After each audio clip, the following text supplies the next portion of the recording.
குருசாமி சைடில் மாட்டு மணிகண்டன் ஒருத்தர் வரான், ஒரு கேரக்டர் உள்ள வரான். அந்த சைடில் வெள்ளைக்காளின்னு ஒருத்தர் வரான். இந்த வெள்ளைக்காளின்றவன் என்ன பண்ணுறான்னா, அவன் எப்படின்னா சேகுவாரா மாதிரி தொப்பி போட்டு, அவனுக்கு சேகுவாரா சிம்பிள்லாம் போட்டு தொப்பி போட்டு, அவன் ஒரு சின்ன பையன் தான், நான் பயங்கரமான ரவுடி. அவன் என்ன பண்ணுறான், நம்ம தலைவன் பள்ளி வாங்குறாடி ஒரு மகனை தூக்கி இவங்க குடும்பத்தில் ஒருத்தர் காலி பண்ணி கண்டினியூ பண்ணுறேன். மதுரையை பற்றிய ஒரு பரபரப்பான ஒரு பழி கொலையாளர்கள், கேவலம் ரவுடிகளுடைய தாய் பூமியாக மாற்றி விட்டேன். அதில் ஒரு கும்பலை பற்றி ஒரு கதையை தான் இப்போ நான் சொல்லுவேன். மரண பயத்தை காட்டிட்டாண்டா பரமான்ற மாதிரி வீட்டுக்குள்ளேயே பூந்து இப்படி பண்ணிட்டாங்க. பொண்டாட்டிங்களாண்டி நாயகன் படத்தில் பார்த்துருக்கு, மகனை கொண்டுருவாங்க தென்பாண்டிச்சி மயில அப்படின்னு சொல்லி படத்தோட டேர்னிங் பாயிண்ட்டு. மதுரையில் பயங்கரமான ஆள், பெங்களூருக்கு இருக்கிறவன் தான். இங்கே எப்படிடா கொலகாரங்க வெட்டினாங்க இப்படின்னு பல சம்பவம் இருக்கும்போது இதோட ஃப்ளாஷ்பேக் அப்படி நீங்கள் போனீங்கன்னா, கட்சியில் இறங்கினாங்க, உள்ளாட்சி தேர்தல் வருது, இறங்கி வேலை பார்க்குறாங்க, அப்படி கொஞ்சம் கொஞ்சமாக வளர்றாங்க. வளரும்போது என்னென்னா, உள்ளாட்சி தேர்தலில் போட்டி போடும்போது போஸ்டர் ஓட்டுறதில்ல, இதுதான் அங்கே தான் சனி ஆரம்பிக்குது. சைக்கிளில் வரான், கோயில் திருவிழா. இந்த கோயில் திருவிழா தான் லோக்கலில் நடக்குது இல்லை, இதுதான் வீரப்பன் ஏற்கனவே நம்ம சொல்லியிருக்கோம். வீரப்பன் உருவானதுக்கு காரணமும் கோயில் திருவிழாவில் நடந்த பரிவட்டம் கட்ட சண்டை. அதுக்கு முன்னாடி மலையூர் மம்பட்டியா உருவானது பரிவட்டம் கட்டுற சண்டை கோயிலில். இதில் கை ஓங்கி இருக்கிறது யார் அப்படின்னா, ஆரம்பத்துலேருந்து ராஜபாண்டிய கை தான். ஆட்டை ஆரம்பித்தது யார், முதல் கொலையை ஆரம்பிக்கிறது வி.கே. குருசாமி. ஆனால் கை ஓங்கி இருக்கிறது ஆரம்பத்துலேருந்து ராஜபாண்டி. 1:3 ரேஞ்சில் ரேஷியோவில் போட்டுகிட்டே இருக்காப்புல. கதாபாத்திரம் வி.கே. குருசாமி கொலை வெறியாக முடிச்சு கட்டலாம் அப்படின்ற நேரத்தில் என்ன பண்ணுறாங்கன்னா, அந்த சாவு முடித்த உடனே, நீங்கள் புஷ்பா படம் பார்த்தீங்களா? பார்த்தேன். சாவு பணமாக இருக்கும்போது இந்த மாதிரிலாம் பண்ணுவேன் இல்லை, புதைக்கிறதுக்கு முன்னாடியே மிரட்டிட்டு போவேன் பாருங்க. அந்த மாதிரி வி.கே. குருசாமி வீட்டுக்கு பெரிய கும்பல் வருவார். வி.கே. குருசாமி குடும்பத்தையே முடிச்சிடுவோம் வீட்டில் வச்சு அப்படின்னு. இவங்க அடியாலாம் வெளியில் நிற்கிறான், அதெல்லாம் மீறி சினிமா மாதிரி பூராத்தையும் சரமாரியாக வெட்டிட்டு உள்ளே வராங்க. எஸ்கேப் ஆகி வி.கே. குருசாமி வீட்டுக்குள்ளே போய் கதவை சாத்தா அவங்க வீட்டெலாம் போக, போலீஸ் பாதுகாப்பு இருந்த போலீஸ் துப்பாக்கி எடுத்து சுட்டு தான் ரவுடிஸ் தப்பிச்சு ஓடிருக்காங்க. இது பழிக்கு பழி, மகன் சேர்த்துட்டான், மகன் அடிச்சு கொண்டுட்டாங்க, அப்பா இறந்துட்டாருன்னா இந்த பிரச்சனை முடிஞ்சு போச்சுன்னு இனி யார் இருக்கா, யார் லீட் பண்ணி போவான் இருக்கும்போது தான் உள்ள ஒரு கும்பல் வருது. மக்களே அன்பு வணக்கம். இன்னைக்கு நம்ம கூட உமாபதி சார் இருக்காரு. சார் வணக்கம். வணக்கம் நந்தா. இந்த மதுரையை சுற்றி ஏகப்பட்ட எபிசோடுகள், மதுரையை கலக்கிய ரவுடிகள், மதுரையில் நடந்த வினோத சம்பவங்கள், வினோத மனிதர்கள் அப்படின்னு வித்தியாசமாக நம்மளே ஒரு 7 வீடியோ போட்டோம் சார். அந்த வகையில் இந்த மதுரையை சுற்றி நடக்கிற பல விஷயங்கள் சுவாரஸ்யமாக இருக்கும். மதுரை தொடர் அதில் சில விஷயங்கள் தெரிஞ்சுக்கணும்னு ஆசைப்பட்டேன். ஏதாவது புது தகவல் ஏதாவது இருக்கா சார்? மதுரையை பற்றிய ஒரு பரபரப்பான ஒரு பழி கொலையாளர்கள் 20 பேரை மாற்றி கொண்டிருக்காங்க. இவன் குடும்பத்தை, இந்த வடிவேல் சொல்லல, அவன் குடும்பத்தை நான் அசிங்கமாக பேசுவேன், என் குடும்பத்தை கழுவி ஊற்றுவான், இது நாங்கள் 2 பேரும் உள்ள நட்பில் சகஜம்தான்ற மாதிரி இவன் குடும்பத்தில் உள்ளவனை பூரா இவன் காலி பண்ணிடுவான், அவன் குடும்பத்தில் இருக்கவனை பூரா மருமகன்லேருந்து இவன் காலி பண்ணிடுவான். இப்படின்னு ஒரு 2 கும்பலும் மதுரையை சேர்ந்த கும்பலில் பிழைப்பதற்காக மதுரையை 2 கும்பல் மதுரையை நாசப்படுத்தி, மதுரை ஏற்கனவே ஒரு ரவுடி ஏரியா அப்படின்றது இருக்கு இல்லையா, புரியுதா உங்களுக்கு? மதுரையில் 1000 விஷயங்கள் இருக்குது. பாண்டிய மன்னர்கள் 2000 வருடம், தமிழனுடைய வரலாறே பாண்டியன் தான். பாண்டிய மன்னனுடைய தலைவன் யாருன்னா சிவன். சிவபெருமான் தான் பாண்டிய மன்னனாக ஆட்சி செய்து அவனோட வழி வந்தவர்கள் தான் பாண்டியர்கள் சொல்லக்கூடிய ஒரு புகழ்பெற்ற, அதாவது வரலாற்று சிறப்பு மிக்க ஒரு பாண்டிய நாடு அது. அதுக்கப்புறம் 2000 வருடங்களுக்கு முன்பே கடலில் வாணிபம் செய்ததில் மிகப்பெரிய நாடு பாண்டிய நாடு. இப்படி பாண்டிய நாடு பாட்டுடைத்துறை இலக்கணத்தை வளர்த்தது. இப்போ உள்ள யூனிவர்சிட்டி இருக்குது பாருங்கள். இப்போ நீங்கள் ஒரு தீசிஸ் பண்ணுறீங்க, பிஹெச்டி பண்ணுறீங்க அப்படின்னா உங்களுடைய பேப்பர்ஸை கொண்டு போய் சப்மிட் பண்ணுவீங்க. அங்கே உள்ள அறிஞர்கள்லாம் படித்து பார்த்துட்டு அதுக்கப்புறம் வைவோ அது இதெல்லாம் இருக்கும், எல்லாம் கேட்டுட்டு உங்களுக்கு பிஹெச்டி கொடுக்கணுமா வேணுமா, நீங்கள் ஒரு 7-8 வருஷம் ஆராய்ச்சி பண்ணியிருப்பீங்க. ஸோ இதை முதல்ல கண்டுபிடிச்சதே பாண்டியர்கள் தான். நீங்கள் சினிமாவில் பார்த்துருப்பீங்க, திருவிளையாடல் ஒரு பாடல் அப்படின்னா கொண்டு சபையில் வைக்கணும். மன்னன் நடுவனாக உட்காந்துருப்பான், இந்த பக்கம் 10 புலவைங்க உட்காந்துருப்பாங்க, இந்த பக்கம் 10 கிழவைங்க உட்காந்துருப்பாங்க. அந்த பாட்டை பாடும்போது அதை பிரித்து மேய்வாங்க. என்னடா தமிழில் இந்த இடத்துல குறை இருக்கிறது, இந்த இம்மையை இங்கே நீ போட்ட, இதனால் இதை பாடலாம் நான் ஏற்றுக்கொள்ள முடியாது இப்படின்னு காரசாரமாக விவாதங்கள் நடந்து திருவள்ளுவருடைய திருக்குறளே பாண்டிய நாட்டில் சபையில் ஏற்றுக்கல. அதுக்கப்புறம் இந்த கிழவீர்கள் அவை கூட்டு போய் பஞ்சாயத்தை வச்சு, யாரா நீங்கள் ஏண்டா 2 லைனில் இருந்தால் ஏற்றுக்க மாட்டீங்களா, அவங்க என்ன பார்த்துருக்காங்க, பாட்டுனா இப்படி இருக்கும், இதை நான் புதுமையை படிச்சிருக்காரு இப்போ திருவள்ளுவர். ஒரு 1.5 லைனில் பாட்டை சொல்லியிருக்காரு, உலகத்தை சொல்லியிருக்காரு. அவங்களால ஜீரணிக்க முடியல. இப்படிலாம் நடந்து பாண்டிய நாடு பாட்டுடைத்துன்னு சொல்லி பாண்டிய நாடு வந்து இந்த தமிழர்களோட பெருமையும் அதோட தலைநகரம் மதுரை. அப்படி இருந்த மதுரை என்ன பண்ணிட்டாங்கன்னா கேவலம் வந்து ரவுடிகளுடைய தாய் பூமியாக மாற்றி விட்டாங்க சில கும்பல். அதில் ஒரு கும்பலை பற்றி ஒரு கதையை தான் இப்போ நான் சொல்ல போகிறேன். அந்த ஒரு கேடு கெட்ட கும்பல் 2 பேரும் அரசியலில் இருக்கான். ஒரு கும்பல் வந்து அதிமுகவில் இருக்குது, இன்னொரு கும்பல் திமுகவில் இருக்குது. இப்போ அந்த நபர் திமுக விட்டு வெளில போயிட்டார். அதிமுகவில் இருந்த நபரை போட்டு தள்ளிட்டாங்க, செத்துட்டார். இந்த கதை தான் இப்போ சொல்ல போகிறேன். அதாவது பெங்களூர் நகரம் எப்படி இருக்குன்னு தெரியுமில்ல? ஜில்லு ஜில்லு ஜில்லுன்னு இப்போ மழை வேறு நல்லா பெஞ்சிக்கிட்டு இருக்கு. அப்படியே கிளைமேட் நைட் ஆச்சுன்னா இந்த சம்மர் முடிஞ்சாச்சுன்னா அப்படி சாயந்தரத்தில் பெங்களூர் சிட்டிக்குள்ளே நடந்து போனாலே அப்படியே ஒரு உணர்வே பயங்கர ஜில்லுன்னு அப்படியே மிஸ்ட் மேலே மோதும் ஒரு வைப்பாக. சில இளைஞர்கள் உங்களை மாதிரி இளைஞர்கள் நான் சின்ன வயசில் இருக்கும்போது என்னென்னா பப்பில் போய் ஒரு பீரை போட்டு அப்படியே லைட்டாக ஒரு மிக்சிங்கில் ஒன்றை போட்டு அப்படியே நடந்து போனோன்னு வைங்களேன், அதோட உணர்வே வேறு மாதிரி இருக்கும். ஒரு பக்கம் ஒரு போதை, இன்னொரு பக்கம் இயற்கையை ஏற்றக்கூடிய போதை, அப்படியே ஜில்லுன்னு அந்த கிளைமேட்டு, அந்த கூலிங்காக ஊட்டி மாதிரி ஓவராக ஊசி குத்துற மாதிரி குளிரும் இல்லாமல் கம்மியாகவும் இல்லாமல் அப்படியே ஏசியை வந்து 22 வச்ச மாதிரி ரோடு பூரா ஏசி போட்ட மாதிரி இருக்கும். அப்படியே ஒரு அமைதியான நேரத்தில் ஒரு 4 பேர் அப்படியே வராங்க. கம்மனஹள்ளி அப்படின்னு ஒரு ஏரியா சிட்டிக்குள்ளே அப்படியே இருக்குது. அங்கே வந்து ஒரு ஆள் டீ சாப்பிட்டுட்டு உட்காந்துருக்காங்க. திடீர்னு ஒரு 4-5 பேர் வர்றாங்க, சரமாரியாக வெட்டுறாங்க, தெரிச்சு ஓடுறாங்க ஏரியாவே. அந்த இடமே வந்து அந்த குளிர் தாண்டி பயம் தெரிச்சு பெங்களூர்காரெல்லாம் ஓடுறான். ஏன்னா பெங்களூரில் இப்படி கொலையெல்லாம் நடந்திருக்காங்க, இப்படி தாக்குதல்லாம் பெருசாக சிட்டிக்குள்ளே. ஏன்னா போலீஸ் பயம், ஏன்னா ஐடி காரிடார் அது. எல்லாமே வட மாநிலத்தை சேர்ந்தவர்கள், தமிழ்நாட்டை சேர்ந்தவர்கள், வெளி மாநிலத்தை சேர்ந்தவர்கள் தான் 70% இருப்பான் சிட்டிக்குள்ளே. பிள்ளைங்களும் பசங்களும் ஜாலியாக சுற்றிட்டு இருப்பாங்க. கொலை தாறுமாறாக விட்டுறாங்க. டக்கு டக்குன்னு வெளியூர் போலீஸ் டக்கு டக்குன்னு வருது, கூட்டம் கொடுத்து டப்புன்னு பண்ண ஒரு ஆள் ரத்த வெள்ளத்தில் இருக்கான், டக்குன்னு கொண்டு போகிறாங்க, ஆஸ்பத்திரியில் சேர்க்குறாங்க. சினிமா மாதிரி வேகமாக ஸ்ட்ரெச்சரில் தள்ளிட்டு போகிறாங்க. உயிர் கொஞ்சம் இருக்குது அப்படின்னா எமர்ஜென்சி வார்டில் தூக்கி போடுறாங்க. ஒரு 10 இடத்துல வெட்டு, சரமாரியாக உடம்பு, கை, தலை, சரமாரியாக வெட்டினா அப்படியே ஆஸ்பத்திரியில் இப்படி ஒரு வெட்டை பையன் பார்த்துருக்க மாட்டாங்க பெங்களூர்காரங்க. கொண்டு போய் ஆஸ்பத்திரியில் வச்சு டக்கு டக்குன்னு தையலை போடுறாங்க, எல்லாம் போடுறாங்க. யாரா என்ன ஏதுன்னு போட்டு எல்லாம் இது பண்ணுறாங்க. பார்த்தா அதுக்குள்ளே வந்து ஒருத்தர் வராங்க. கேள்விப்பட்டு ஒருத்தர் வந்து பார்த்தோன்னா எவ்வளோ செலவு இருந்தாலும் பரவாயில்ல, அவரை காப்பாற்றுங்க, ஒரு பெரிய ஆள் அவர் அப்படின்றாங்க. பெரிய ஆளான காசு கொடுத்தா தான் ஆஸ்பத்திரியில் உடனே ஐசியூவில் போட்டுருவாங்கல்ல, போட்டு கூட 2 தையலை போடுவாங்க. நீங்கள் பேண்ட்டு மட்டும் தைக்க கொடுத்தீங்கன்னா இப்போ அதுக்கு பதிலாக சட்டையும் சேர்த்து ஃப்ரீயாக தைச்சி கொடுத்துருவாங்கன்ற மாதிரி 4 இடத்துல கிழிச்சல் விழுந்துச்சுன்னா 10 இடத்துல தையல் போடுவாங்க காசு கொடுத்தா. அந்த மாதிரி தையலை போட்டுக்கிட்டு இது பண்ணி அதை இதை போட்டு ஏற்றி காப்பாற்றிடுறாங்க. காப்பாற்றிட்டு யாரா அப்படின்னு அந்த ஆளை பார்க்குறாங்க.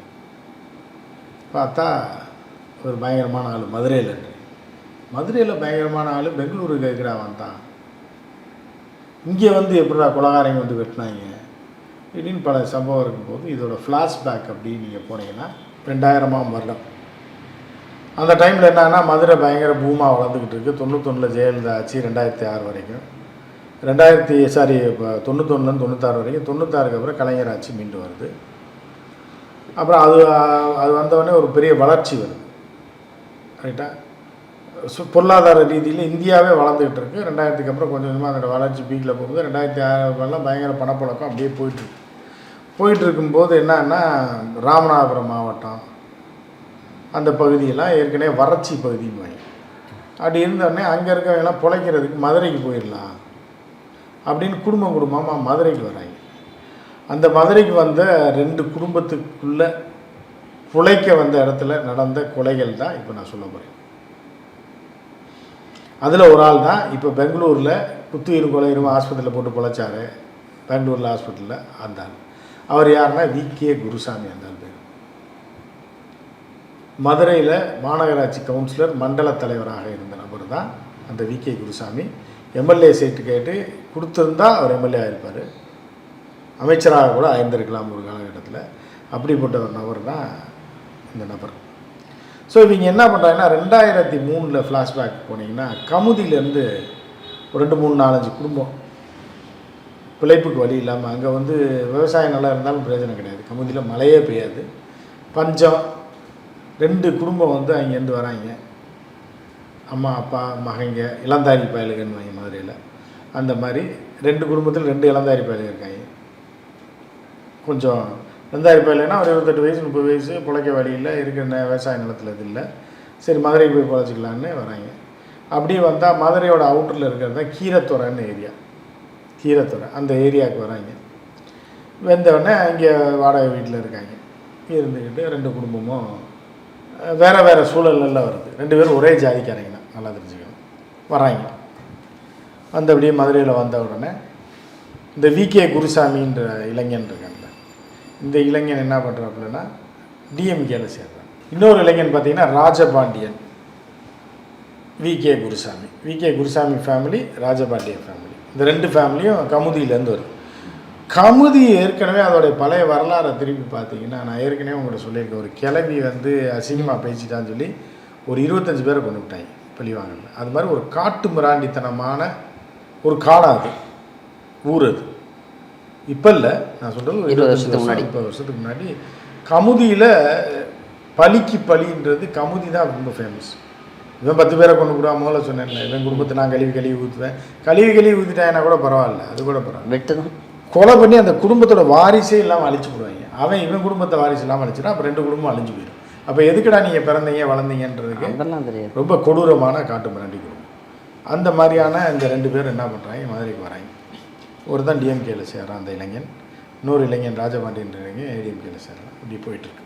2003 கட்சியில் இறங்கினாங்க. உள்ளாட்சி தேர்தல் வருது, இறங்கி வேலை பார்க்குறாங்க. அப்படி இப்படி கொஞ்சம் கொஞ்சமாக வளர்கிறாங்க. வளரும்போது என்னென்னா உள்ளாட்சி தேர்தலில் போட்டி போடும்போது போஸ்டர் ஓட்டுறதில்ல, இதுதான் அங்கே தான் சனி ஆரம்பிக்குது. சைக்கிளில் வரான். 2003 இதுக்கு முன்னாடியே இவங்க வந்துடுறாங்க. இவங்க 2000கள் 98 அந்த காலகட்டத்திலே வந்துடுறாங்க மதுரைக்கு. 2003 ஜெயலலிதா ஆட்சி நடக்குது. 91 96 ஜெயலலிதா ஆட்சி, 98 2001 கலைஞர் ஆட்சி, 2001 to 2006 ஜெயலலிதா ஆட்சி, 2006லேருந்து 11 வரைக்கும் 11 வரை கலைஞர் ஆட்சி. அதுக்கப்புறம் என்னன்னு தெரியும்.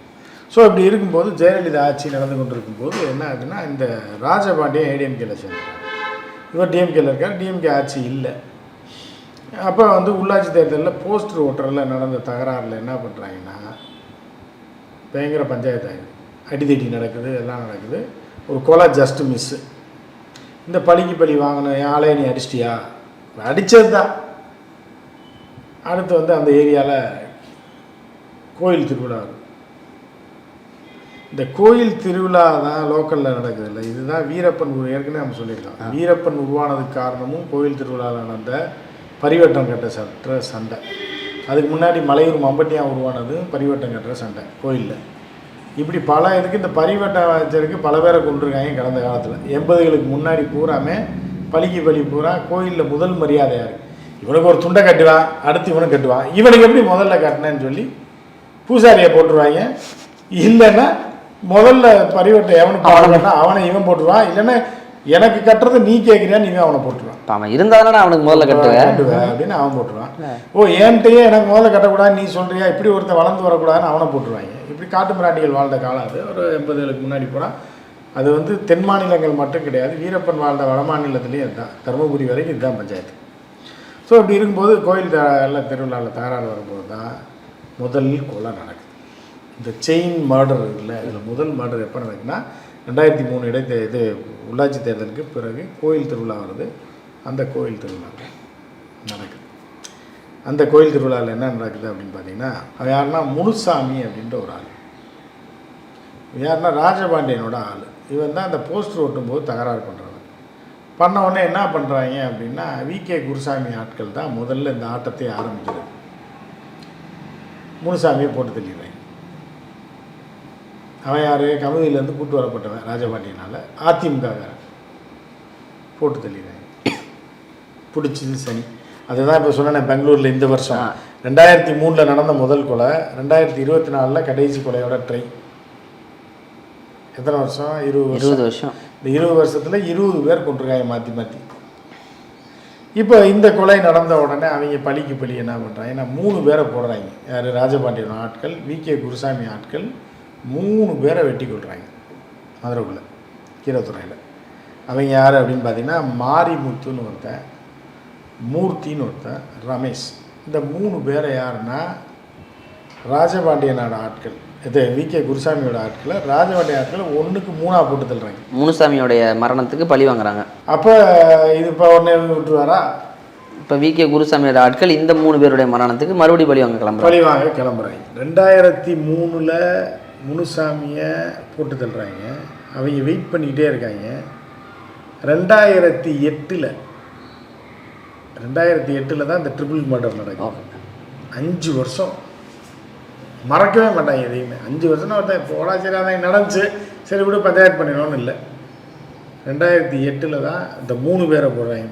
யாருன்னா மாரிமுத்து, மூர்த்தி, ரமேஷ் 3 பேர் 2008 போட்டுறாங்கன்னா அவங்க விட்டுருவாங்களா? ராஜபாண்டியால் கௌரவ பிரச்சனை இல்லை. ஏண்டா நான் ராஜபாண்டியால் தான் இந்த 3 பேரை போடுறது, நீ ஒருத்தனை போட்ட நான் 3 பேரை போடுவேன்டான்னு சொல்லி அவங்க போடுறாங்க. அப்போ இவங்களுக்கு வீக் ஆகுதுல்ல, அவன் 3 பேரை போடுவான், நான் ஒருத்தனை தான் போட்டிருக்கேன், அப்போ இன்னும் 2 பேரை நான் போடணும்ல அப்படின்னு சொல்லி ஈகோ கிளாஸ் ஊருக்குள்ளே சொல்லுவாங்களே, என்ன போயா நீ வேறு குருசாமி ஆளுன்ற, ஒருத்தனை தான் போட்டீங்க வந்து 3 பேரை போட்டான்ல, என்ன தப்புடுங்கண்ணே நீலாம் பெரிய மீசை வச்ச ஆம்பளன்னு சொல்லிட்டு இருக்கிற அப்படின்னோடனே, ஆமாடா இன்னும் 2 பேரை போட்டால் தானே தாகணும்.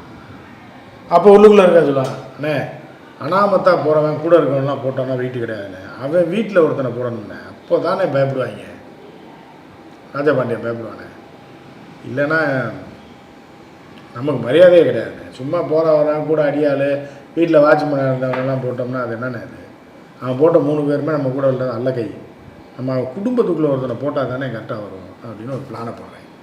பிளானை போட்டுகிட்டே இருக்காங்க.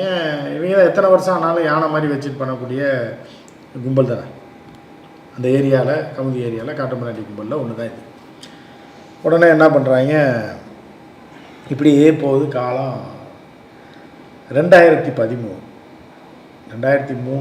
முனுசாமி கொலை, 2008 அவங்க ஒரு 3 பேரை போகிறாங்க, ரமேஷ், மூர்த்தி, மாரிமுத்து 3 பேரை போகிறாங்க.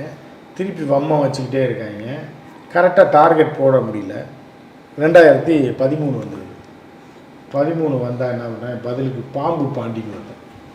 வடிவேல்ஸில் அடமொழி இல்லை.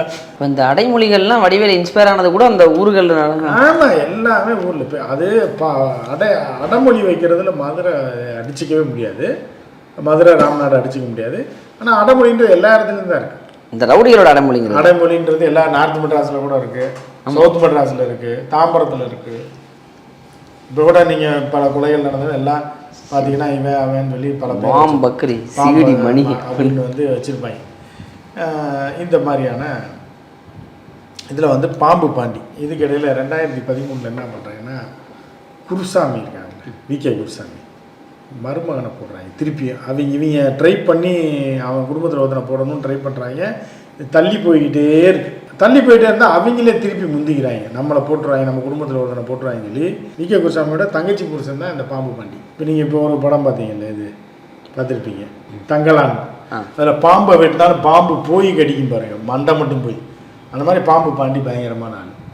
பாம்பு பாண்டி அதே மாதிரி போட்டு தள்ளுறாங்க, பாம்பை வெட்டின மாதிரி துண்டு துண்டா வெட்டிக்கும். ஆனால் இது நம்ம திருப்பி போய் அட்டாக் பண்ணலான்னு பிளான் பண்ணி 5 வருஷமாக டிலே பண்ணுறதுனால நம்ம ஆளையே திருப்பியும் வந்து இவங்க போட்டாங்க அப்படின்ற மாதிரி. திருப்பி விடவே கூடாதுங்க. என்னண்ணே நம்ம போய் அவன் குடும்பத்தில் ஒருத்தனை போடலான்னா 5 வருஷம் வெயிட் பண்ணிகிட்டு இருக்கேன், அவன் வந்து நம்ம குடும்பத்தில் ஒருத்தனை போட்டான் அப்படின்ற மாதிரியான இதில் போயிட்டுருக்கு. கொலை வெறி ஆயிடுறாப்புல விகே குருசாமி. என்னடா பண்ணுறது அப்படின்னு, இல்லைடா போட்டே ஆகணும்டா, அவன் மகனை பொண்ணு இல்லை மருமகனை பொண்ணு, அவன் குடும்பத்தில் ஒருத்தனை பொண்ணும்டா, ராஜபாண்டியை பொண்ணு முதல்ல, அவன் போய் ஆளோடு இருக்கான். அதனால் மருமகனை யாராவது அவன் குடும்ப ரத்த சொந்தம் மகன் அலற உடனே அவன் குடும்பத்தை வாரிசே இல்லாமல் ஆகணும் பிளான் போடுறாங்க. பிளான் போட்டு இப்படியே போயிட்டுருக்கு. இதுக்கு இடையில் இப்படி பிளான் போட்டு இப்படி போயிட்டு இருக்கு. 2015 2 வருஷம் ஒன்றுமே பண்ண முடியலன்னு நீங்கள் போய் என்ன பண்ணுறாங்க, குருசாமின்னு ஒருத்தனை போடுறாங்க. அவன் திருப்பி அவன் வந்து 3 பேரை போடுறான். இதில் வந்து கை ஓங்கி இருக்கிறது யார் அப்படின்னா, ஆரம்பத்துலேருந்து ராஜபாண்டியன் கை தான். ஆட்டை ஆரம்பித்தது யார், முதல் கொலையை ஆரம்பிக்கிறது விகே குருசாமி. ஆனால் கை ஓங்கி இருக்கிறது ஆரம்பத்துலேருந்து ராஜபாண்டி. 1க்கு 3 ரேஞ்சில் ரேஷியோவில் போட்டுக்கிட்டே இருக்காப்புல. அப்போ இவங்களுக்கு அவமானம் ஆயிடுது. இவங்க போய் எவனோ குட்டாம் போக்கலாம், அவங்க குடும்பத்தில் ஒருத்தனை போட முடியல, அவங்க இவன் குடும்பத்துக்குள்ளே பூந்தே போடுறாங்க. இவங்க தங்கச்சி புருஷனே போடுறாங்க பாம்பு பாண்டியன். யார்? குருசாமியோட தங்கச்சி புருஷன் பாம்பு பாண்டியை போட்டு பாம்பு மாதிரி வெட்டி போடுறாங்க. இப்போ இதில் வந்து என்ன ஆகுது, இப்படியே போயிட்டு இருக்கும்போது இவங்க வீக் மேலே வீக் ஆகுது. திருப்பி ஒருத்தனை குருசாமின்றவனை ஒருத்தனை போடுறேன். அது அந்த சைடில் போய் முனுசாமின்னு ஒருத்தனை போடுறாங்க ராஜபாண்டியாவில். திருப்பி ராஜபாண்டிய ஆட்கள் வந்து இவங்க ஆட்கள் 3 பேரை போட்டுறாங்க, 3+ஐ போட்டுறாங்க. இப்படி இதுலேயே வந்து என்ன ஆச்சுன்னா கால்குலேட் பண்ணி பார்த்தீங்கன்னா 13 கொலையை தாண்டி போயிடுச்சு. இப்படி இருக்கும்போது தான் குருசாமி பயங்கர காண்டாயிரு. நம்ம அவமானம் இதுக்கிடையில் வந்து குருசாமி ஜெயிச்சு கவுன்சிலர் ஆகி மண்டல தலைவர் ஆகிடும். என்ன போலீஸ் பாதுகாப்புலாம் போட்டுறாங்க. அதனால் குருசாமி குருசாமியை கொல்லவே முடியல. அவங்களால ட்ரை பண்ணுறது குருசாமி தான். அவங்க பவர்ஃபுல்லாக இருக்காங்க. அவங்க ஏடிஎம்கேலேருந்து அங்கே ராஜபாண்டிய கோஷ்டி அவங்க கை தான் ஓங்கி இருக்குது. குருசாமி பார்ட்டியை டோட்டலாக முடிச்சு கட்டி இவங்க வீக்கு 1-3 அளவில் 2 ரவுண்டில் போட்டுறா 6 பேர். அதுக்கப்புறம் முன்னாடி ஒரு 2 பேர் 8 பேர் அவங்க போட்டுறாங்க. இவங்க போட்டது மொத்தமே 3 பேரை தான். அது போக இந்த செஸ் காயின்ஸில் பார்த்தீங்கன்னா தங்கச்சி புருஷனே பாம்பு பாண்டியும் போட்டுறாங்க. குருசாமி இன்னும் வீக்காகி குருசாமி போடலான்ற நேரத்தில் மண்டல தலைவர் கவுன்சிலர் ஆனோடனே போலீஸ் ப்ரொடெக்ஷன் கொடுத்தாலும் பரவாயில்ல அப்படின்னு என்னென்ன பண்ணான்னு இங்கே பேசுகிறாங்க. ராஜபாண்டி நான் குருசாமி முடிக்கலன்னா அந்த பகை முடியாதுண்ணே அப்படின்றாங்க. அப்படியா சரி, இன்னும் இந்த தரப்பில் அண்ணே அவங்க குடும்பத்தில் ஒருத்தனை போடலன்னா அடங்க மாட்டாங்க, நம்ம ஆட்களை போட்டே தான் இருப்பேன். இப்படியே பகை வளர்றது. ஆளை போடுறாங்க, தேடுறாங்க. கீரைத்துறையே எப்போவுமே ரைட்லேயே போயிட்டுருக்கு. 2 பேர் மேலே பல வழக்குகள் போலீஸ் போடுது. துப்பாக்கி வச்சு இந்த வழக்கு போடுறாங்க, கொலை வழக்கு, கொலை முயற்சி வழக்கு அப்படின்னு பல வழக்குகள் குருசாமி மேலே இருக்குது, ராஜபாண்டி மேலே இருக்குது, ராஜபாண்டி பையன் மேலே இருக்குது, குருசாமி இந்த மாதிரிலாம் இருக்குது. இருந்த உடனே என்ன ஆகுது அப்படின்னா அப்படியே காலங்கள் ஓடிட்டு. இப்போ வந்து ராஜபாண்டிய கும்பல் வந்து ஒரு முடிவு பண்ணுறாங்க. குருசாமியை முடிச்சே ஆகணும், இல்லைன்னா மறுபடியும் திருப்பி நமக்கு ஆபத்து. நமக்கு எப்போ வேணாலும் ஒரு சனியன் தானே முடிச்சிடுவோங்க. ராஜபாண்டியன்னு சரி மனுங்க டார்கெட் ரெகுலராக போட்டே இருக்காங்க. இதுதான் எங்களுக்கு வேலையை. 24 hours என்னன்னா அவங்க எங்கே போகிறாங்க, அவனை எங்கே வச்சு முடிக்கலாம், யாரை வச்சு முடிக்கலான்றதுலேயே சுற்றிக்கிட்டே இருக்காங்க. சுற்றிட்டு இருக்கும்போது என்ன 2016 கமுதி போயிட்டு ரிட்டர்ன் வந்துக்கிட்டு இருக்காப்புல யாருன்னா குருசாமியோட மருமகன் பஸ்ஸில் வந்துட்டு இருக்காங்க. அவங்க சொந்த ஊருக்கு போயிட்டு பஸ்ஸில் வந்துட்டு இருக்கும்போது இந்த தகவல் இவங்களுக்கு போகுது.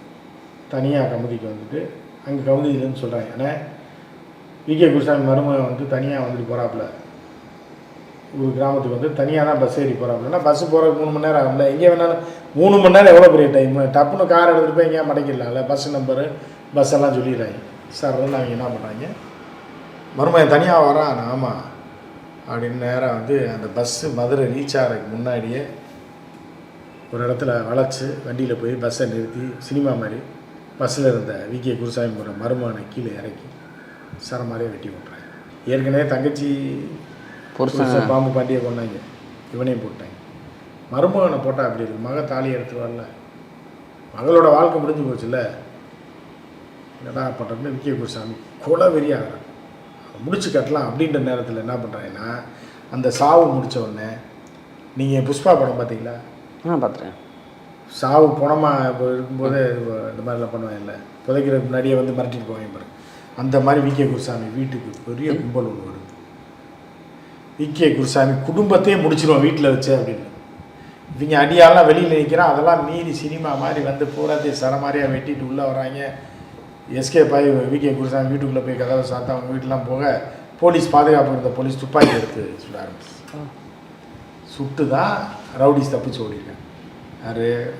ராஜபாண்டி ஆட்கள். இல்லைன்னா அன்னைக்கே பீஸாக குருசாமியை வெட்டியிருப்பாங்க. சரமாரி பொண்டாட்டிங்கெலாம் வெட்டு அடி எனக்கு இதில் வந்து குருசாமி இன்னும் பயந்துட்டாங்க. போலீஸு கொந்தளிச்சிட்டாங்க. இதனடா இது துப்பாக்கின்ற ரேஞ்சுக்கு போயிடுச்சு, பெரிய இஷ்யூ ஆயிருன்னு 2 பேரையும் கூப்பிட்றாங்க. இதில் இதோட சமீபத்தில் இந்த படம் தனுஷ் படம் வந்து பாருங்க, ராயனில் 2 பேரையும் கூப்பிட்டு பேச்சுவார்த்தை நடத்துவாங்க. ஏன்டா சம்பவம் உங்களால் தான் 20 வருஷமாக பிரச்சனையாக இருக்குது, நீ மாற்றி இவனை கொள்கிறான், அவன் மாற்றி இவனை கொள்கிறான், இப்படி போயிட்டுருக்கு. 2 பேரும் சமாதானமாக போயிருங்க, இல்லைன்னா போலீஸ் வந்து உங்களை நீ அரசியலில் இருந்தாலும் பரவாயில்ல உங்களை என்கவுண்டர் பண்ணிடுவோன்னு சொல்லி அப்போதைய கமிஷனர் மிரட்டுறாரு. மிரட்டி 2 பேரையும் கூப்பிட்டு பேச்சுவார்த்தை நடத்தி எழுதி வாங்குறாங்க. அது எழுதி வாங்குறதால கொலகாரங்களுக்கு என்ன இருக்குது, பலிக்கு பலியுது, இப்படியே போயிட்டுருக்கு. அப்போ வந்து 2017 வருது. இந்த எழுதியெலாம் வாங்கிடுறாங்க. 15, 16 எழுதி வாங்குறாங்க. ஒரு 2 வருஷம் தான் இருக்கும் வெயிட்டிங்கில். விகே குருசாமினால் தாங்க முடியல.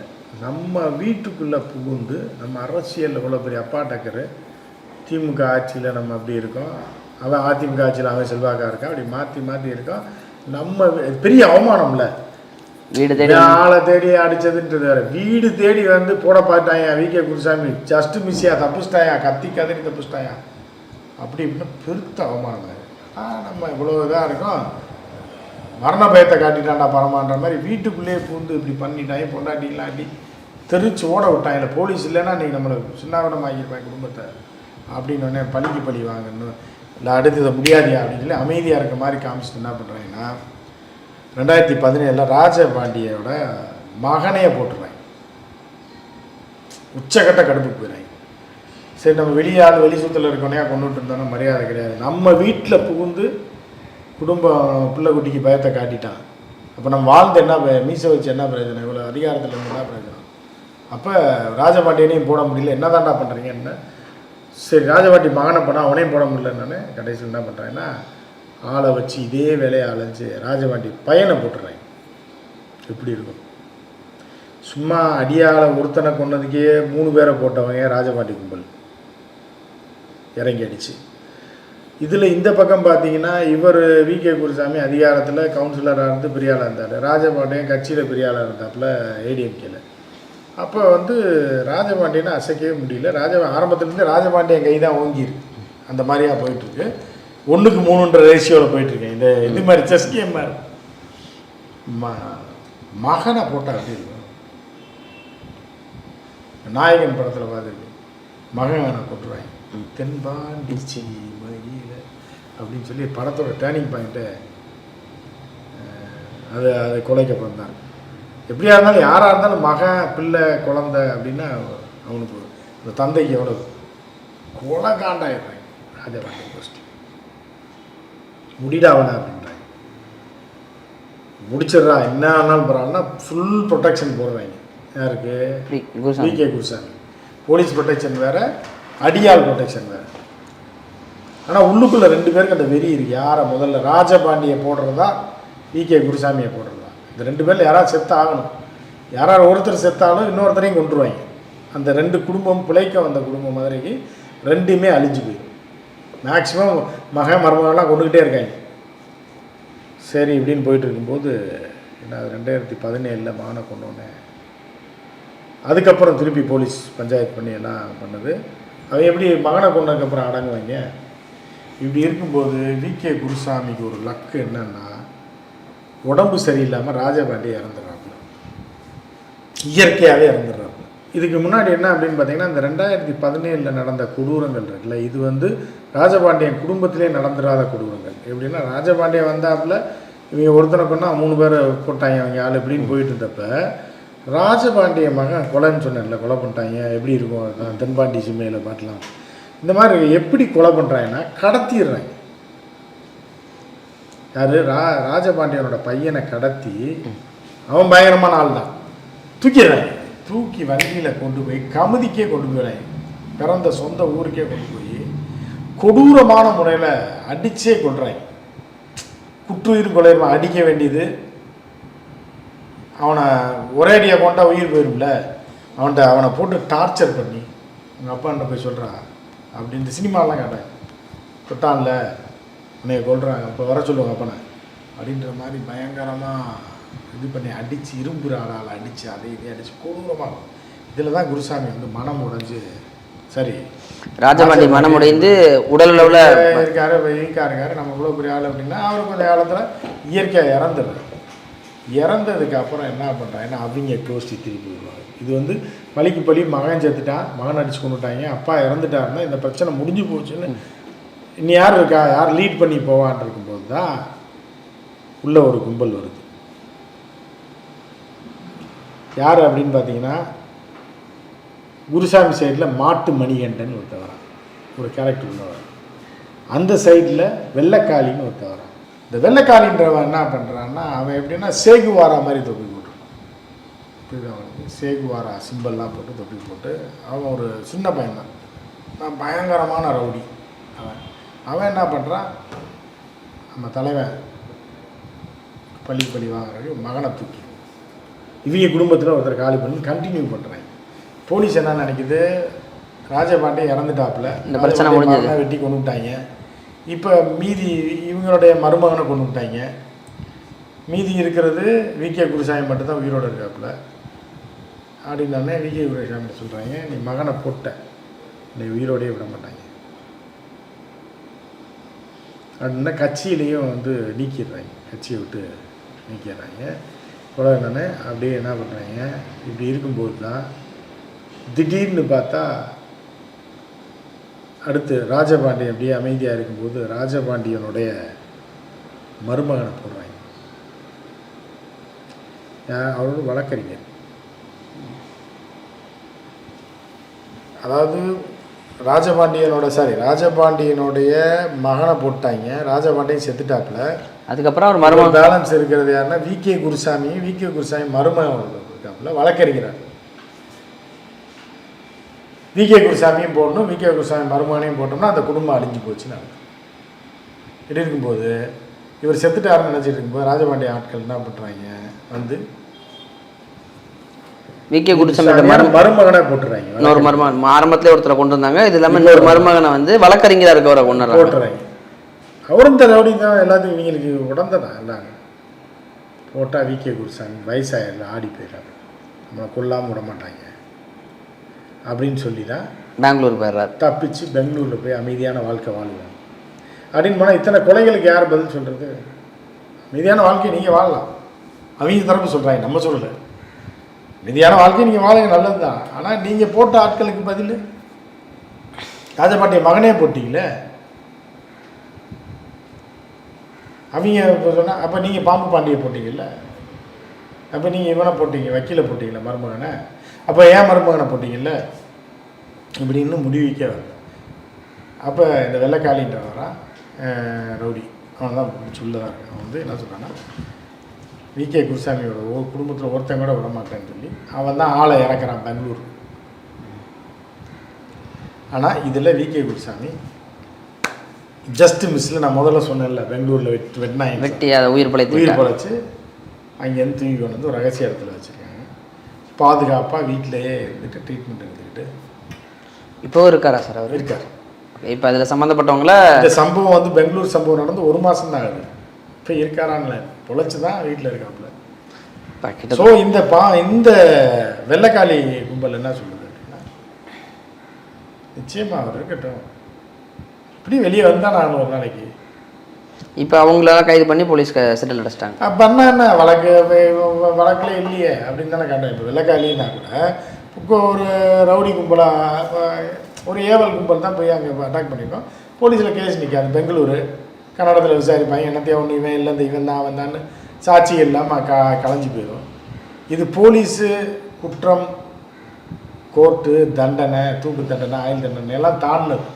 உயிரையே வந்து தர தயாராக இருக்கான். உயிரை எடுப்பதற்காக, உயிரை கொடுப்பதற்கு இந்த தரவும், அவன் உயிரை காப்பாற்றிக் கொள்வதற்காக இவன் உயிரை எடுப்பதற்கு அந்த தரப்பும் தயாராக இருக்கும்போது இதில் சட்டம் ஒழுங்கு, நீதிமன்றம், தண்டனைகள்லாம் கவலைப்பட மாட்டாங்க. இன்னும் விகே குருசாமி இப்போ அவங்க குடும்பம் என்ன சொல்கிறாங்கன்னா, விகே குருசாமி வயசாகிடுச்சு ஆச்சு. 2003 இல்லை ஒரு 25-30 வயசுன்னு வச்சுங்க. இப்போ என்னாச்சு, 20 வருஷம் 55 வயசு 35 வயசுனா கூட 55-60 வயசு ஆக போகுது. விகே குருசாமிக்கு 60 வயசு கிட்டத்தட்ட ஆக போகுது.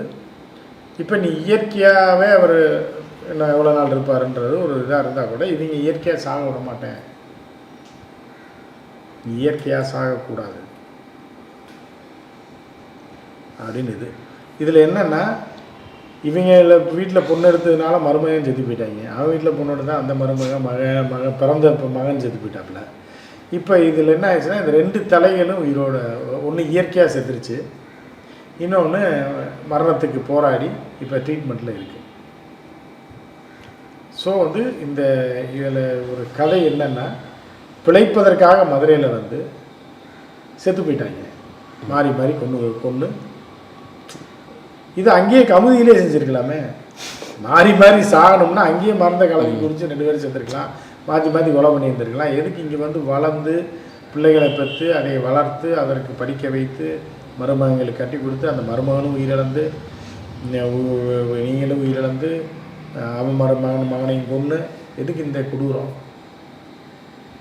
இதை ஒரு நிமிஷம் யோசிச்சு பார்த்தா வாழணும்னு வந்துட்டு தேவையில்லாமல் சாகிறதுக்கான வழிகளை தேடி வெளியில் வந்து வாழ்வதற்காக மதுரையில் வந்து ஒரு பெரிய ரவுடி அவனோட குடும்பம் மோதி எங்களை வாழ விட மாட்டான் பிழைக்க விட மாட்டான்னு கொண்டிருந்தாலும் அவன் இவங்களை கொண்டிருந்தாலும் பரவாயில்ல. இப்போ 2 குடும்பமே பிழைக்க வந்த குடும்பம் 2மே அடித்து செத்துதுன்னா இதில் யாருக்கு என்ன பிரயோஜனம் இருக்குது பழிவாங்கனால அப்படின்ட்டு ஒரு கேள்வி தொடங்கிக்கிட்டே இருக்குது. குருசாமி போல ஸ்டாப்பில் குருசாமி அவர் ரெஸ்ட் இன் பீஸ் யார் ராஜபாண்டி, இவர் வந்து இன்னும் வீட்டோடு இருக்கார்.